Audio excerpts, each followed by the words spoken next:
Welcome on into Forward Progress, presented by Fanduel Sportsbook. I'm your host, Eric Pauly, joined with Judah Fortgang of PFF, TA of CleveAnalytics.com, and Stuma. And of course, as always on the Monday show, we're starting with some Week 5 takeaways, getting into some future bet looks, talking some Week 6 openers, and then ending with a breakdown of Monday Night Football for tonight's Saints-Chiefs matchup.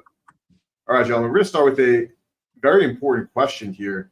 Judah, is it time to worry about the Buffalo Bills after they fall in Houston? Another kind of mismanaged situation down the stretch with the clock by their head coach, and Josh Allen, of course, suffering a head injury and then re-entering that game, but the replay did not look so good. Judah, simply put, is it time to start worrying about the Buffalo Bills? Well, first I'll just say I don't think that was a mismanaged clock. I don't know why I feel the need to get this take out there, but Houston had 3 timeouts. They can't just run 3 times. It would just be a run punt situation, and it would probably be in the same spot. I think you do want to trust your quarterback and Josh Allen to try and make some plays and win the game. We've seen that side before. With that aside, I think that a lot of kind of the concerns, at least I had in the preseason about the Bills, is that the secondary weapons, or really even I guess the primary weapons up to the season, were a little bit questionable for the Bills. And they were kind of really relying on guys like Dalton Kincaid and Khalil Shakir to step up, and then maybe someone of Mac Hollins or Curtis Samuel to emerge, not to mention Keon Coleman. I think that now we're kind of seeing the fragility there, that when Josh Allen's not playing hero ball, and he certainly can, and I think that the first 3 weeks of the season do present a case to the upside for the Bills, that this team is pretty fragile. And I think that maybe we were all, certainly myself, a little bit too quick to crown the Bills as kind of the most dominant team in the AFC. I'm not fully sold on them. I just think that we're a little bit closer aligned to at least what my preseason prior was, that they really need someone, if it's not Khalil Shakir as he's hurt, a couple more guys to kind of step up in the absence of Stephon Diggs and Gabe Davis this year, where this team is lacking, I think, a bit on the offensive side of the ball. And defensively, I think they're probably going to be fine.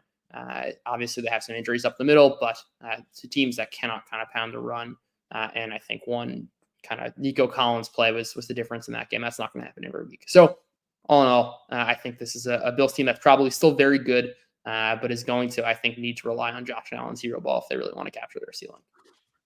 Definitely understood. And tough matchup against Houston, of course, and they had a tough matchup last week against Baltimore. T.I. I know mentioned that being a tough spot in the schedule. Regardless, we saw that result. Then coming into Houston, losing, but not overly concerned about Buffalo. But so let's talk about San Francisco and their inability to punch the ball in their loss against the Cardinals this past week. What do you make of the 49ers, especially in the red zone and their efficiency there? It's super weird. So I think that they really miss CMC in these situations, because you just don't have that extra dangerous threat out of the backfield that can actually catch passes and run routes. Mason is a very decent runner in this scheme, but otherwise limited. And I think that the Niners offense is completely fine. They were dealing with some injuries. Debo was out. Kittle was out. I think that Purdy, I think film Twitter went nuts over Purdy the first couple of weeks. I don't really know why. I think Purdy's fine, but he's just, gambling around, making a few plays out of structure. But that's pretty much the same guy that he was last year. I think that the offense is fine. They just need one more element, maybe with the comeback of CMC in the red zone. That's really their biggest red flag area right now. But I don't think that is sticky for a Kyle Shanahan offense with so many playmakers and so much quality. So they will figure it out. I have no concern about them whatsoever. I think that their pass protection feels slightly better than last year. They have all the weapons, and I think that the red zone efficiency will regress to the means sooner rather than later. Yeah, betting on Kyle Shanahan and that group of weapons to figure it out, definitely understand why from their past performances. But so we're going to stick with you and talk about some other teams. We'll start with the New York Jets and their offense and how much of a struggle it is for them to get things going. Then the Washington Commanders, who faced their I guess, first real test, you would say, though, how much of a test will be determined in the Cleveland Browns. What do you make of the Jets offense and this Commanders offense? Is this for real? Thumbs down, thumbs up, I would say. The Jets offense, yes, they played arguably the two craziest schemes in the NFL right now, because Vance Joseph and the Vikings are blitzing at an absurd rate and are doing all the funky stuff up front, and the Jets O-line is really not up for the test, as it seems. And Nathaniel Hackett is completely overwhelmed in terms of play calling. I think that it's not just him, but the problem for the Jets is that they wanted this offense to run through Breece Hall, through their running game, and the run game is not working whatsoever. Breece Hall is so bad in terms of efficiency this year. Hackett is calling all these vanilla run plays. It's basically like run up the gut or call some toss plays on like, I don't know, 2nd and 8 and get 2 yards or something. There's really no cohesiveness between the run game and the passing game. It's basically, let's run the ball up the middle, and then on 3rd and 6, 3rd and 7, Rodgers is calling his shots. But this is not a sustainable offense. They also have no playmakers outside of Garrett Wilson. Mike Williams still slowly getting back to his former self.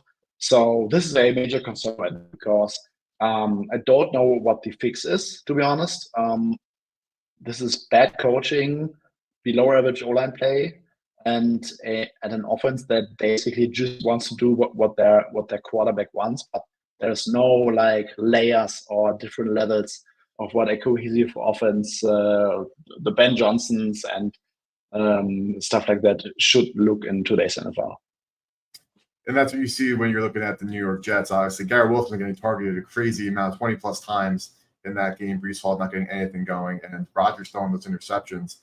But again, we're going to contrast that with the Washington Commanders offense now, Suma. Is this offense and what they're doing in these efficiency metrics for real? Or like we talked about last week, even if this team, they're playing so well, regresses, say, 10 to 15%, they're still going to be a great offense. Is that true? And do you still believe that, again, after a great victory against the Cleveland Browns on Sunday?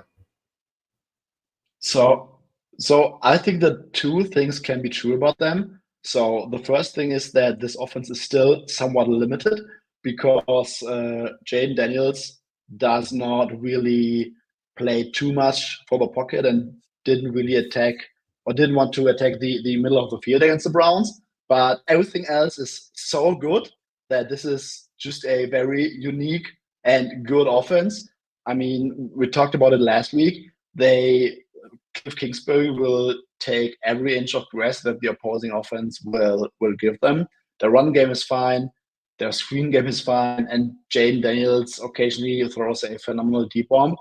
And when there's nothing open, he will just use his legs, which he's also very good at. The Browns defense, they took some hits on the injury front during the game, but they are very athletic and very speedy. They know how to close in on all these screens, but they at some point still didn't have too many answers for this Washington Commanders offense. And Daniels had a very terrible pick at the goal line to JOK, so it could have gone even worse. Yeah, no, definitely. So looks like we lost Suma here. I don't know if that's just on my end, but yeah, we lost Suma. But yeah, we're gonna have to go to you if we're talking anything Commanders. Well, I was gonna say I could step in for real quick on the Commanders offense. I mean, they only had a 35% success rate. It was all explosive plays, but that's who Jaden Daniels really is. I mean, even when he's struggling on a down-to-down basis against a really good defense, he can get out of a sack, scramble out of the pocket and make plays down the field, and that's what makes him so dangerous. Is even when you think you're slowing them down. And the Browns, first drive went 3 and out, and then you thought they had another, potential punt. It was like 3rd and 10, and he gets out of a sack, gets out of a JOK pass rush, hit a free runner, and gets out of the pocket and throws a perfect ball down the field. that's where it makes this offense so dangerous. So I think, you can slow them down. It can slow them down, but just that one random out of structure play can score points for them. So that's what makes their offense so good. I think overall is against the bad defenses, they can just pound you with the run, get you in third or fourth and short, almost like the Eagles offense with the tush push. It's like once it's 4th and 1, you have no chance of stopping that read option threat with Daniels and Robinson. So I think they do a really good job in that regard. But against the good defenses, it feels like they're just going to have to rely on some of these explosive plays, and they're good enough to hit those. So they have not faced any team that's really, I would say, balanced on both sides of the ball. It's either been a really good offense or really bad defense, or vice versa. Like they haven't had a good opponent who is kind of at least decent on both ends. So we'll see what happens this week against Baltimore. That's going to be an interesting game, but they're better than I thought they were. And even in a down game, they still put up 31 points yesterday. So pretty impressive. Very impressive. Jay Daniels showing a lot of promise, and he's been fun to watch. And first real test, we could say, for sure this week against the Baltimore Ravens. But let's move to another rookie quarterback. We'll go to Caleb Williams. Him and the Bears winning 36-10 at home. Williams, another good box score day, 20 of 29, 304, 2 touchdowns. Judah, talk to me. Is Caleb Williams improving in real time, or he just played the Panthers? What did you expect him to not play well? Yeah, I mean, I think it's hard to ignore the performance and just kind of hand wave and say, oh, it was a bad defense. This is not the first bad defense he's played. He's played a bunch of those. And I think if you kind of chart the progression, he started with 2 games at like negative 0.26, negative 0.27 EPA per play, then had a couple games around 0, and then this one at 0.4 EPA per play, which averaged out over the course of the season would win you an MVP. Obviously, that's not the reality, and Caleb Williams is not going to an MVP, but it certainly was the ceiling game. Yeah, I think the truth kind of lies somewhere in the middle, where rookie quarterbacks do tend to get better as the season goes along. It certainly seems like he's been at least propagated by some poor defenses, but he's also probably gotten better. It certainly doesn't hurt that they have their full complement of weapons, which they did not have earlier in the season. DeAndre Swift has gotten going as well. Kind of funny. Everyone was ready to. It seemed like the Bears too, but after 3 weeks, DeAndre Swift all of a sudden couldn't run the ball, and everyone was piling on, and he seems to be just fine. But yeah, I think that this is a Bears team that I'm mostly monitoring, and I think has some potential to continue to get better. Obviously, the defense has been great, and I think kind of the early 2 weeks of saying Caleb Williams is bad, and we're certain of that, is certainly almost forgotten at this point, if not just like downweighted significantly by what we've seen this week. But I'm still not ready to kind of go out and say, oh, the Bears scored 36 points on the Panthers. Caleb Williams is the next real deal. Yeah, we got to give it some time, just like we're giving Jay Daniels some time, though. His returns have looked great. And yes, that's just me bragging as a Washington Commanders fan. But yeah, let's talk about the non-fun part about everything that happens week to week, and that is the injuries that teams suffer. We've seen Marlon Humphrey in a walking boot, Carolina, some offensive line, Cincinnati, their defensive backs, Reek Woolen. Talk to me, T.I. What are you seeing in the injury market from last week that you're keeping an eye on heading into this week? Yeah, I think you hit on a lot of them. I think one that's interesting is, and we've seen some movement early in the line, is Carolina. I mean, they lost Shaq Thompson going into this game, and Josie Jewell, and then they just lost Austin Corbett, their center. It looks like Taylor Moton, their tackle, is banged up, and they lost Jadeveon Clowney. So this is a really beat up, bad team. Poor Dr. Eager here.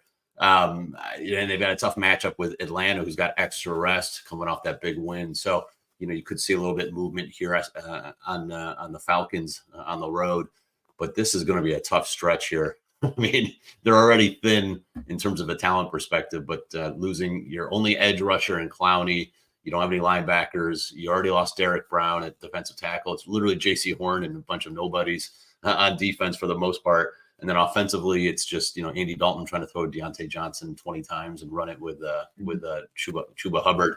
And now he's not going to have a good offensive line. That was been his saving grace. So, that is something to keep an eye on. You mentioned the Marlon Humphrey. We're talking about Washington. That's a key injury, not having your top corner, and it's not like they have a great secondary to begin with. That's been their biggest weakness, and they have allowed opponents have thrown the ball at the highest rate against them in neutral game situations. So I expect that Jaden Daniels will be putting the ball up a lot in this game. That's going to be a fun matchup there. But obviously having Humphrey for the most part will be a big key there. So those are a couple of things. I mean, I think the Browns have been decimated, and there's other issues with them, obviously, but this is going to be the third straight road game. They just lost Denzel. Well, I don't know if they lost him yet, but Denzel Ward has got a hamstring issue. Grant Delpit at safety is dealing with a concussion, so they're beat up as well. And David Njoku got hurt. So those are a couple of the early cluster injuries that I'm keeping an eye on. Obviously, we have some of the teams coming off a bye, like Philly getting back both receivers and Lane Johnson, and the Chargers also off a bye with their offensive line issues and potentially Bosa. So and Herbert with that high ankle sprain. So there's a lot to dissect, and it feels like every single week we get more and more injuries pop up kind of out of nowhere midweek. So right now it could be kind of one set of injuries, and then by Wednesday and Thursdays we get a whole another set that we just had no idea about. So that's what makes betting so early in the week difficult, and probably why I'm betting less and less on Mondays and Tuesdays now than I had in the past, just because these injuries are really killing things and changing perspectives pretty quickly. So, but those are a couple of things I'm looking at. Very well said, Tia. Y'all make sure to check out Tia's work at cleveanalytics.com, and kind of monitor the injury reports. Things pop up. Players get out. Some players pop up later in the week. Always important to note. But we're going back to you, Drew. Let's talk about an exciting game in the 4 p.m. slate. The New York Giants, 7-point underdogs, win outright. No Malik Neighbors for them, and they keep up this trend of these big dogs winning outright. But this is an interesting one because Seattle's a team that I think we can all agree were relatively high on. I know I know TA was.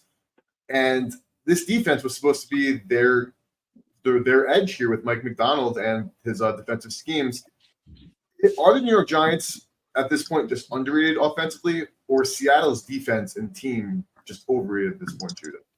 Yeah, I think the Giants are underrated offensively. And I think it's one thing to kind of look at sample of performance and say, the last 3 games are more relevant than the last 2, right? You don't want to cherry pick like that, except when you have a sort of fundamental change. And that is Brian Dable started calling plays. And that's not something we've seen for over a year and a half. And he did that before the Browns game. And they've now put up some pretty solid performances that would have been a lot bigger had Daniel Jones been able to connect on any deep passes against the Cowboys. But the Giants offense has been good the last 3 weeks. And certainly if you want to track things like rhythm and stats that kind of match that kind of capture the schematic elements, the Giants got a massive boost from when Brian Dable started to take over. And I think that's there to stay, and it's for real. And we've certainly seen the impact that offensive play callers can have on NFL teams in 2024. On the Seattle side, they're hurt. That certainly matters. The defensive line is dealing with a lot of injuries, and Tariq Woolen left a bunch of that game yesterday. I'm not too worried. I think that this is still going to be a good unit, but I think most of what we learned from last week had to do with the Giants offense, which I think is a little bit underpriced by the market, especially considering what we've seen from Dable and Jones. Brian Dable doing well calling plays. Daniel Jones moving the football. A lot of people, myself included, thought the Giants offense would struggle without Malik Neighbors, but Tyrone Tracy coming in for Devin Singletary, team moved the football, and they got themselves a huge win in Seattle.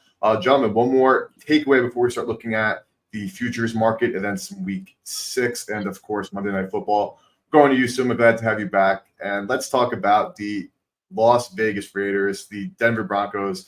Get that big win against their divisional rival. Talk to me about the Raiders' collapse and Bo Nix and all things about these two teams realistically from this week. The Raiders might be absolutely toast at this point. This was an absolute disaster. Yes, they had a chance to go up 17-3, and that pick 6 was a massive swing. I think that the Broncos got extremely lucky with a turnaround.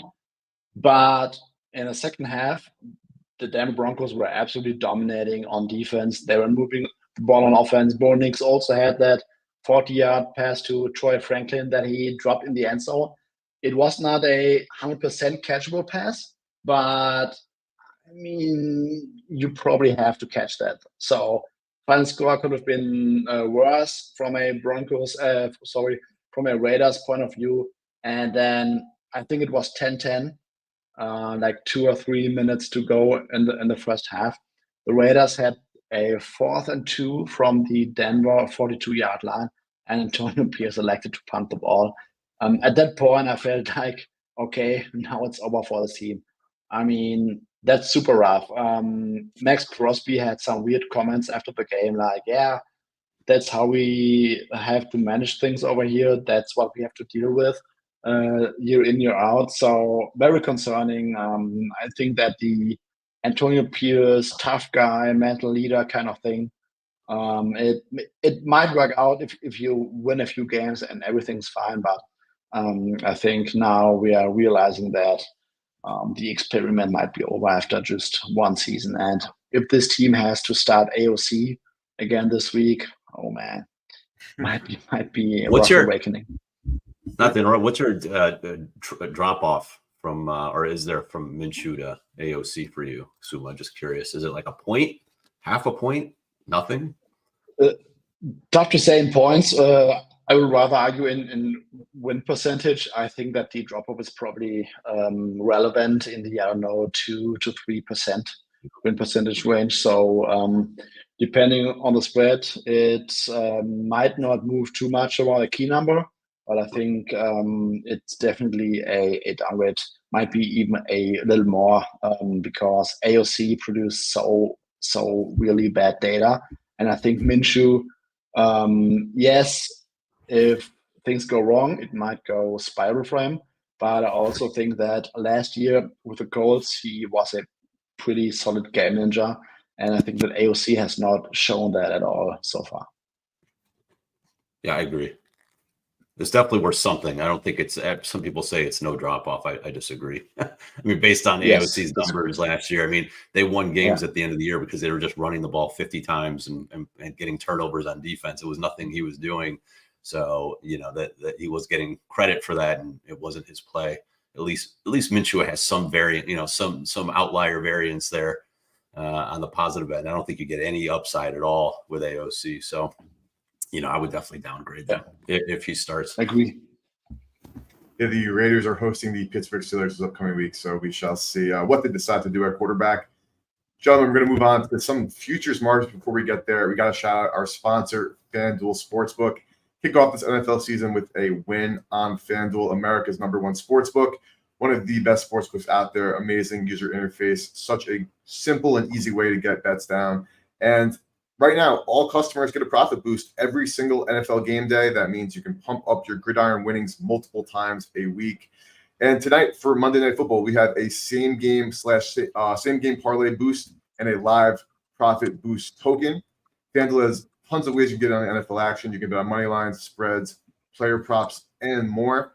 Plus, with super simple live betting, lightning fast bet settlement, and instant withdrawals, FanDuel makes betting on the NFL easier than ever before. Just visit FanDuel.com/forwardprogress to download FanDuel today.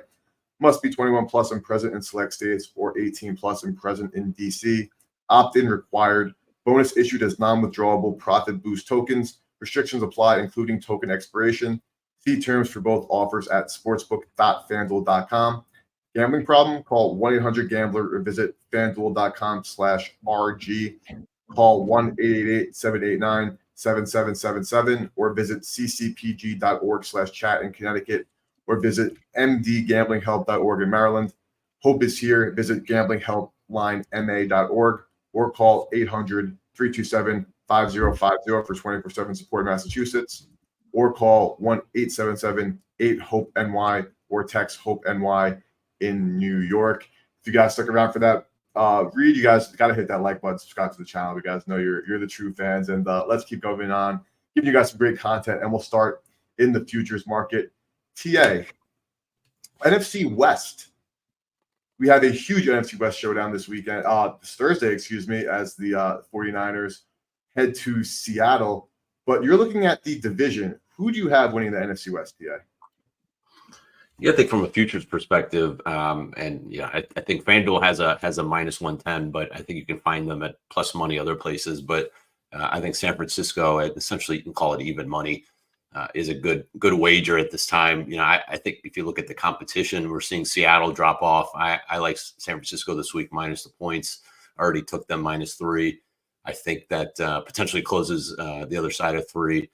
I just think that Seattle, I was high on Seattle coming in, and I think they've played fine, but clearly the first 3 weeks against Bo Nix, Skylar Thompson, and Jacoby Brissett was skewing a lot of our perception, obviously a lot of their numbers. The last 2 weeks against Goff and Daniel Jones put up monster numbers against this defense. Now, obviously the pass rush was banged up. They got some of those guys back yesterday in the defensive front. It didn't matter without Malik Neighbors.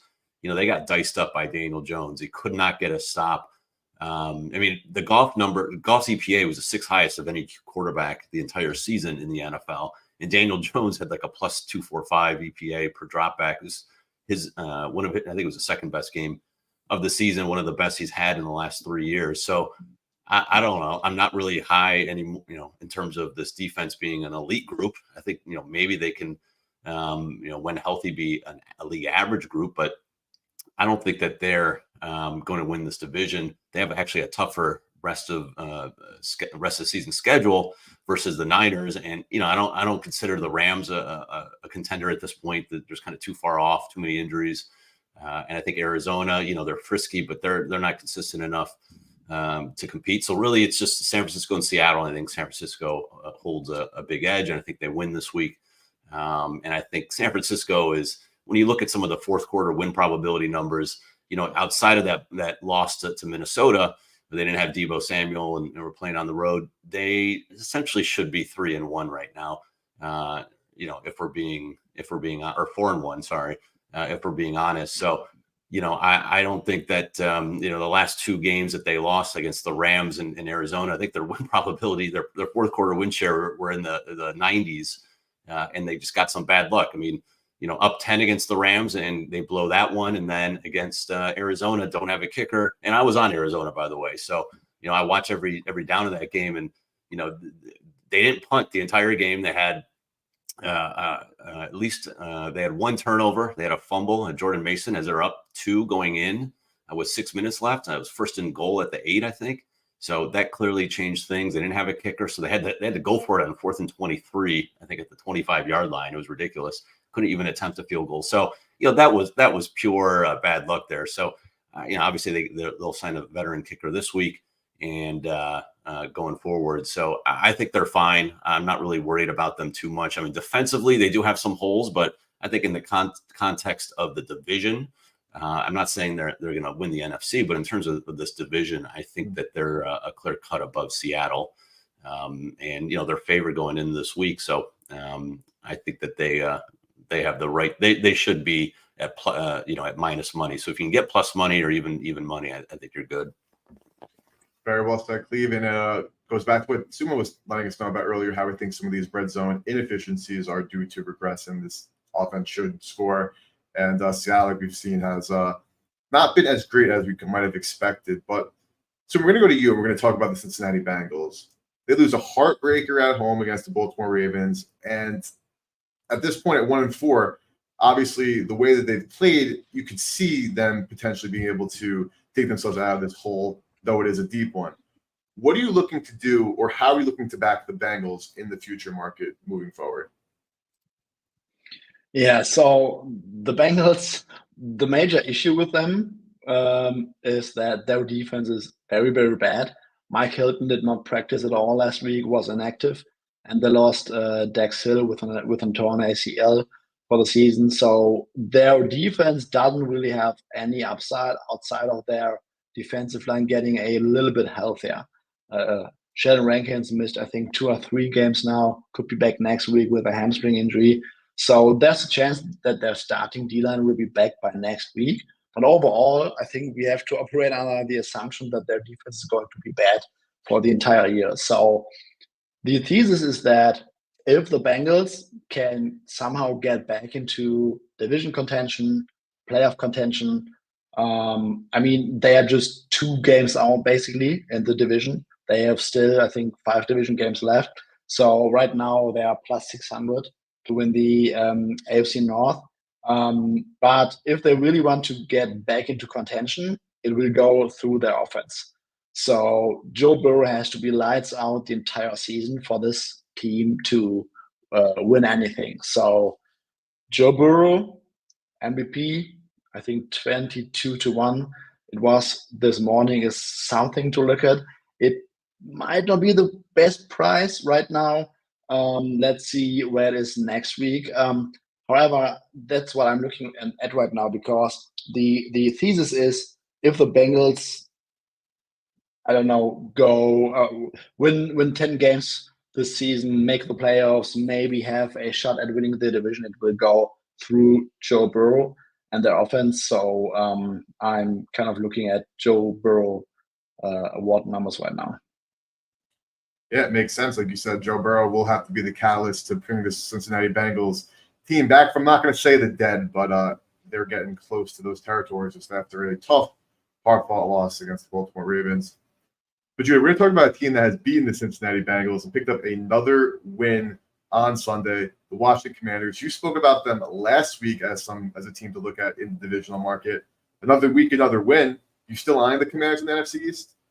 Yeah, I mean, I would put them as favorites right now. I think that we can talk all we want about the Washington offense, and I think it's pretty clear that this is a unit that has lead upside, and we're betting on a plus money future here, implied to still be a long shot. And I think there's good reason. And I talk about, like, the production's obviously been great, but kind of as you mentioned earlier on this podcast, I think that even if you look at some metrics that are looking at the more of the results, the process, if you will, and not the results. And like TA mentioned, he has been the best creator when the play breaks down. His ability to scramble for positive yards or scramble outside the pocket and make throws has been the best in the NFL. He's even done such a terrific job in scheme at basically making sure the ball's getting to an open receiver. He's not destroying a lot of these kind of good situations, which I think kind of gives some angle to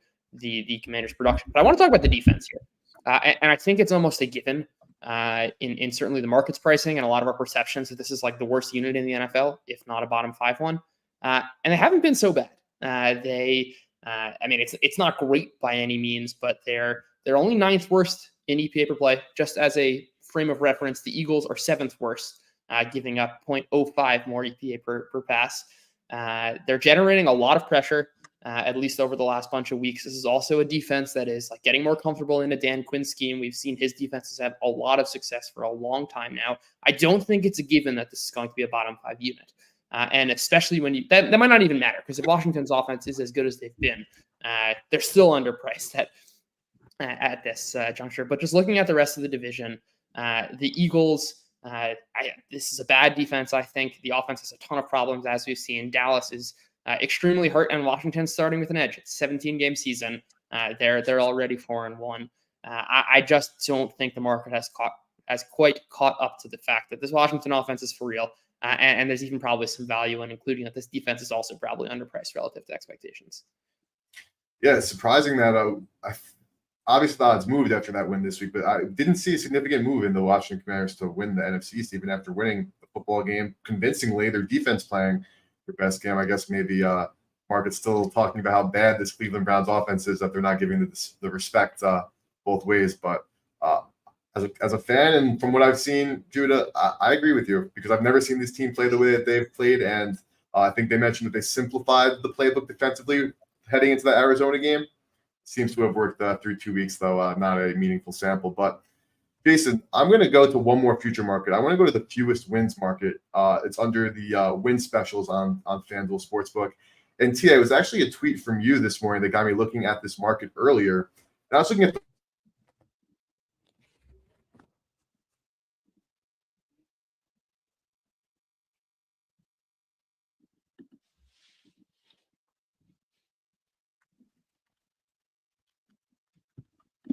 Yes, I guess we lost Eric. But I think I'm assuming he was headed towards talking about the Browns' fewest wins at plus 500, and that's the fourth lowest. And so, I had mentioned that the Browns have the single toughest strength of schedule based on my numbers for the rest of the season. So, obviously at one win now, it does have some value. I think at plus 500. I'm surprised Jacksonville's plus 300, plus 13.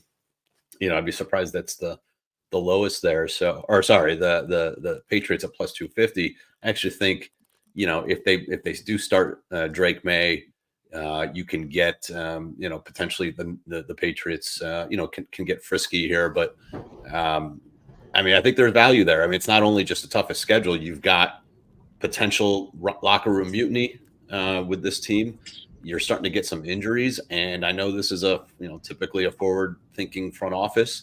They're not just going to sit on their hands and just eat all this dead money with all these veterans. They're going to try to trade some of these guys, and use the fact that they can pick up a lot of the salary, and they're going to owe all that money to a lot of these guys, like an Amari Cooper, and try to pick up a 4th-round pick or a mid-round pick for random guys like a Greg Newsome or Zadarius Smith. So I think that they're going to start selling off some of the pieces of their team. You've got the locker room issues. Obviously, Deshaun Watson's not going anywhere. Maybe eventually they'll sit him, but it's not going to happen anytime soon. It's more of a front office ownership issue than it is, purely on the field with Stefanski. So all of those things plus the schedule, I think, it wouldn't stun me if you look at their schedule. Like maybe the Chargers game at home in a few weeks is potentially winnable, but even then, that's a tough one. I don't know if they'll get more than another win or two max. So, that does seem like this got some value. Sorry for losing you guys. Got in there on TA, and makes me happy to hear at the end that you were happy to get in on it. I don't know where I lost you, but I got in this morning at 7-1, and I echo the same reasons you just mentioned, which is why I was interested in that market. But we shall see how it goes on. Cleveland Browns, who are they playing next week? Heading to Philly, and we're going to talk about that game shortly.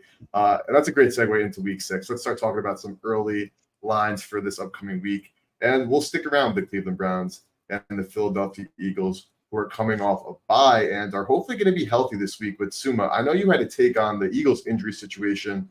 Talk about this opener, Philadelphia at Cleveland right now at Fanduel Sportsbook. Eagles laying 8.5, total 43.5. What are your thoughts at open, Suma? Well, I think no one should be surprised that Eagles are laying 8.5, 9 right now. The Browns, for as bad as they have been, TA, correct me if I missed anything because the injury report was brutal. Ethan Porcich left with a knee injury. David Njoku left with a knee injury. Myles Garrett is still dealing with foot injuries. Jordan Hicks was inactive week 5. Denzel Ward left with a hamstring. Grant Delpit left with a concussion. And Rodney McLeod left with a face injury. So we talked about last week that the defense of the Browns was not that good at all this year. And now they are also starting to lose bodies left and right. So we are dealing with the worst offense in the game right now, with a historically bad offense, and with a defense that is also falling apart. So I think no one should be surprised at this market right now.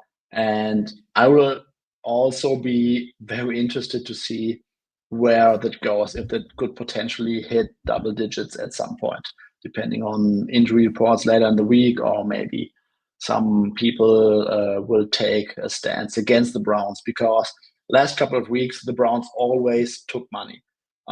Against the Giants, I think they went from -6 to close to -7 late in the week. At Jacksonville, they took money. Against Washington, they took money. I forgot the other game. So Raiders,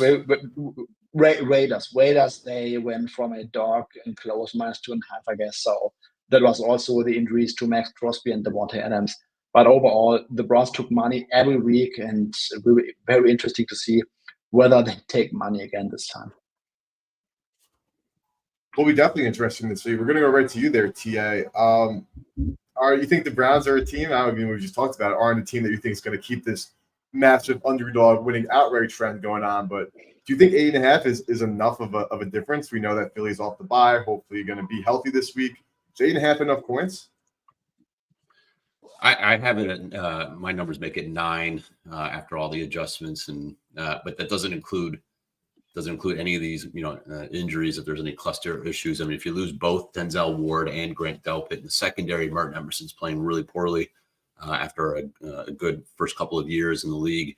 That's a tough matchup when Philly's getting back AJ Brown and Devonta Smith, and obviously you got Goddard as well to deal with. This is they could not score 20 points against the Commanders, Giants, or Raiders defense without Max Crosby. So, I mean, yeah, Philly's defense isn't great, but they're probably better than all of those. Maybe the Giants are the closest comp. But they're just not able to move the ball. They have no identity. So I find it hard to believe they'll stay within the number here. You have to score to cover this number. And you don't even have any backdoor possibilities with this team. So, this is, and like I said, there's no possibility for the most part. There's like low expectation that they would swap out. They would bench Watson in game. So you're going to have to deal with Watson for the whole game. And maybe if Jameis came in, you can, live bet it. But I don't, this defense feels like they're, they got their heads down. The offense continues to falter. So, I think anything under 10 makes a lot of sense if these injuries, continue to rack up for the Browns. Yeah, certainly a tough situation for Cleveland. And if you want to get in on that worst record, fewest wins, but I'm gonna go to you here, Judah. I'm gonna put you on a spot here with Tampa Bay, New Orleans, because I know your thoughts on the New Orleans Saints. You mentioned them a bunch of times. We saw what Tampa Bay did last Thursday. Talk to me about this huge NFC South showdown. Yeah, I think this is kind of priced about right. We'll see what happens with Tampa Bay, with New Orleans tonight, and if they come out unscathed on the injury side of the ball. But I think Tampa Bay has shown that this is an offense that's going to have plenty of success this season. The second half of last season seems to kind of be translating into this year. The Saints, obviously, I'm high on relative to market. Maybe I'd get this at a slight value at 2.5 right now, but too much, I think, given the rate of injuries and how fragile the Saints could be. Like if one of Olave or Shaheed goes down, I think that matters a lot. But ultimately, I think this is priced right. We're going to learn a lot more about the New Orleans Saints tonight as they head to Arrowhead and play the Chiefs. We'll get over that game in just a second. One more Week 6 game before we start talking Monday Night Football. And we're going to go back to you, TA. We saw the LA Chargers go from -2.5 to -3 favorites on the road in Denver. We may or may not know where a release came from there. But, TA, you mentioned in our chat that you were eyeing the Chargers pre-move. Do you agree with this move, I'm assuming, correct? Yeah, I wouldn't. Yeah, three is the right number. When it was sitting 2.5, I definitely thought there was value on the Chargers. I think you have to assume you're going to get back at least Joe Alt or maybe both linemen, but at least one of them. Obviously, another week removed for Herbert with a high ankle sprain. He should be fine. Get back some of his mobility. On defense, you get Derwin James back at safety, and Bosa will be there. So, I just think that Denver's had a nice three game stretch here, but the Chargers are the better team here, and I think there's a little bit of overvalue on Denver. So, but at 3, it's not a play for me. It was more when it was 2.5 about an hour ago or 2 hours ago when we were talking. So we'll see if there's any buyback here, and if there is, then I'll look to the Chargers at 2.5. And on your numbers, Tia, you'd expect buyback before you expect this to get out to 3.5. I don't think it'll get a 3.5, but I think it'll stay at 3. And then, like I said, we'll see if there's any buyback, if maybe if there's the injuries aren't if the players aren't all coming back, if Alt's still out or something, maybe you get a little buyback. But I think we're giving Bo Nix a little bit too much credit here after the last few weeks. I mean, yesterday that game was this close to being 17-3. And I know they outgained the Raiders when it was all said and done, but that was such a game changer. Changed just everything to the whole complexion. Who knows if you're down 17-3, can Bo Nix actually bring it back? I'm not sure. That was it's kind of a weird game to evaluate because of that. But the defense is for real. I mean, it's a legit defense. Surtain's awesome, and they're doing a great job there. So, it's going to be a battle, but I think the Chargers can run the ball on them and, be pretty selective on from a Herbert passing perspective. So I just don't have confidence in Denver moving the ball a lot here. So to me, it's Chargers underneath the 3. Chargers underneath the 3. Totally understood. Let's head on to Monday Night Football. We're going to start going through the Saints headed to Arrowhead, and the Kansas City Chiefs dealing with a bunch of injuries right now, currently laying 5.5 total, 42.5 over at Fanduel Sportsbook. We're going to get an SGP from Judah on this one, but we're going to start with you, Suma. Break down the Saints Chiefs matchup for us. Yeah, I kind of like the roadside here. I think that the loss of Rashee Rice is very, very underrated for this offense. Hollywood Brown out for the season. Xavier Worthy is not yet there.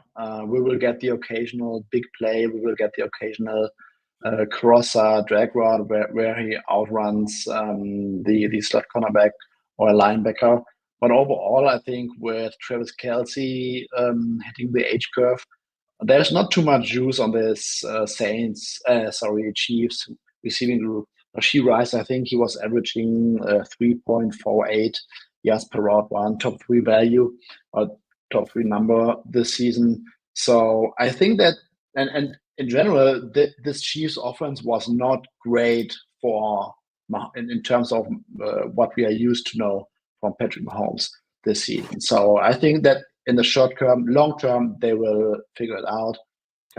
December, January, I'm not concerned at all. But I think in the short term, there might be some growing pains with this offense. And they play Saints defense that have 4 decent cornerbacks that can really put the clamps on those wide receivers and maybe make Mahomes hold the ball a little bit more and play sound defense. And that might be enough to keep this one close.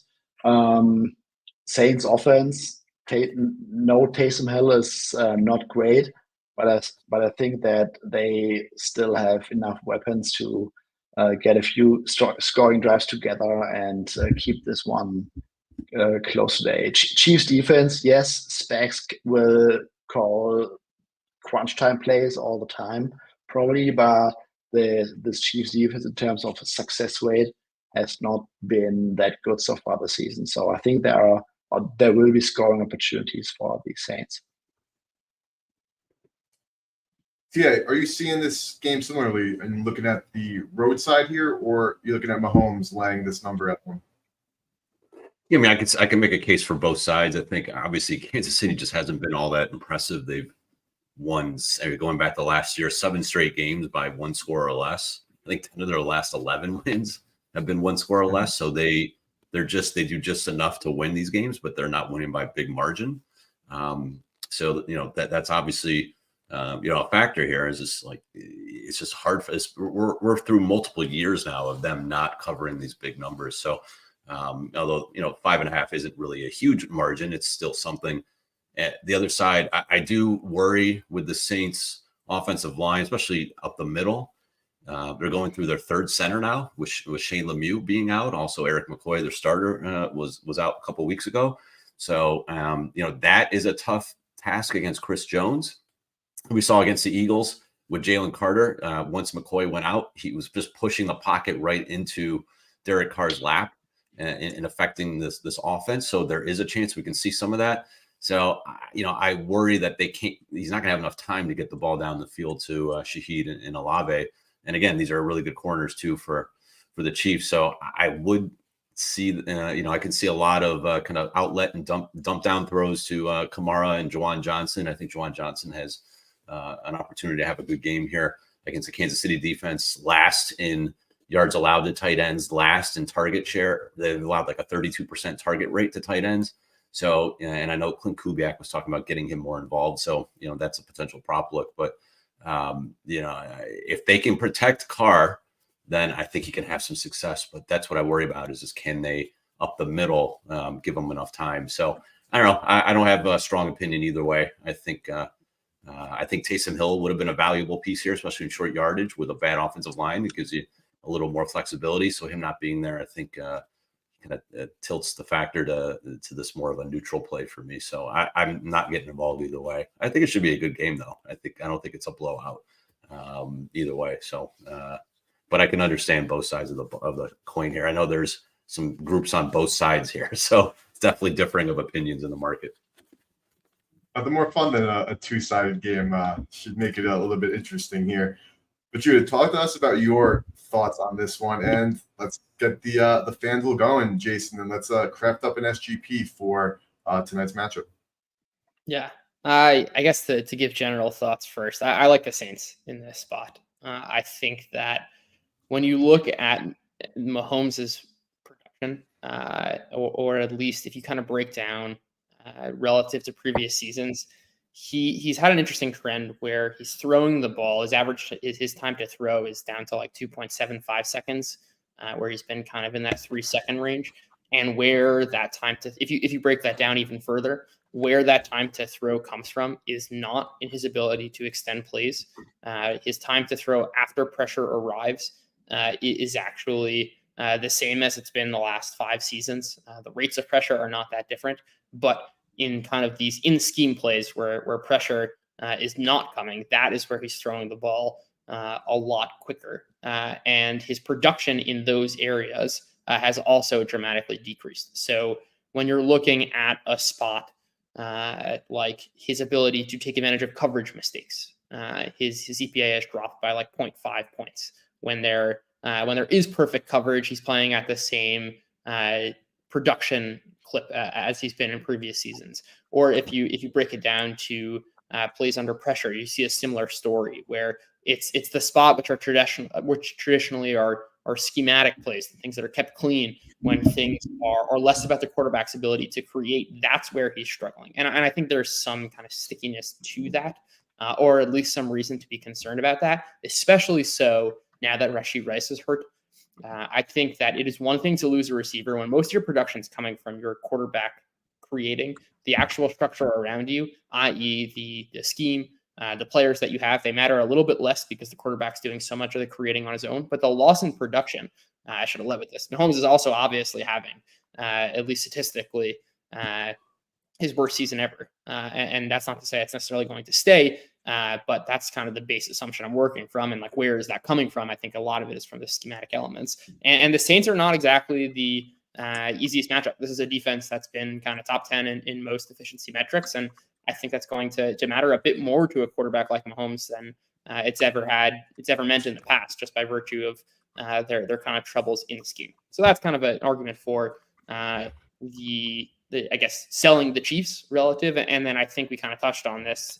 I think the question is like, how can the Chiefs do generating pressure? They have not done a great job creating this sort of disruption, or either plays with perfect coverage or pressure that does not allow a quarterback to go through his progressions. I think I need like a counter of how many times I say this on podcasts. I'm going to reach like hundreds by the end of the season. But anyway, Carr has just drastic splits. We've seen this for basically the entire duration of his career. That when he's kept clean, he's great. And when he's under pressure, he's not. So I think that's kind of the central question. And that's kind of the path to the Chiefs winning is the defense really steps up here. That aside, I like the Saints for those reasons. I don't think the Chiefs are going to be able to create that much pressure. And I'm also kind of selling the Chiefs offense now. But different frame of reference now going into the SGP. And I think we can use some of the angles here, which is that Kansas City defense, for the first time in the Steve Spagnuolo era, has actually been pretty good against the run. They're allowing like 3.5 yards per carry to running backs. Their rushing metrics right now they're right around top 10 in EPA per rush and success rate allowed. Those numbers look a lot better if we're not including the Lamar Jackson week 1 16 rushes for 120 yards. Obviously, you can't discount that, but that's not exactly something that Derek Carr and the Saints are going to be able to replicate. And I think that's going to tilt the Saints a little bit more to the pass. And Carr has seen some really wacky game scripts, and he's averaging only 208 yards per game, and that's exactly the line you're seeing right here. But this is a Kansas City defense that I think is actually a little bit more vulnerable to the pass, and I think we're going to see a little bit more of a game script where Carr is going to throw the ball 30 times as opposed to the early weeks in the season when they were up so much that he only threw 18 attempts in some of these games. So we're going to start with a Carr alt passing 250 in a Saints win. Basically, the story being here that the Saints either using the kind of mispriced angles we talked about earlier, or also just betting on them attacking the weaknesses here. I think this is a solid bet on its own, but because we like to be frisky here, layering on what happens now in the game script in which the Saints are passing a bunch and leading this game, I think we start to see the Chiefs, who have been surprisingly run heavy this season, also start to go to the pass. And I'm looking at Justin Watson here. The Saints play a ton of man coverage, and heading back to last season, Justin Watson has been one of the better, at least from terms of separation and even his targets per route run and yards per route run against man coverage. He has been the go-to for Mahomes. And if we're looking at Watson, a lot of his production, yes, he can get 50 yards in many different ways, but I think we're really betting on one kind of deep ball. Our price has gotten a little bit worse since the beginning of this recording, but I still like this at nearly 80-1. And effectively, this works both sides. Number one, dealing with the Rashee Rice injury, I think Watson played a season high in his snap percentage. I think we're going to get that. But also, if this happens, say, early in the game, a Watson deep pass is precisely how you turn the Saints into a higher passing volume offense.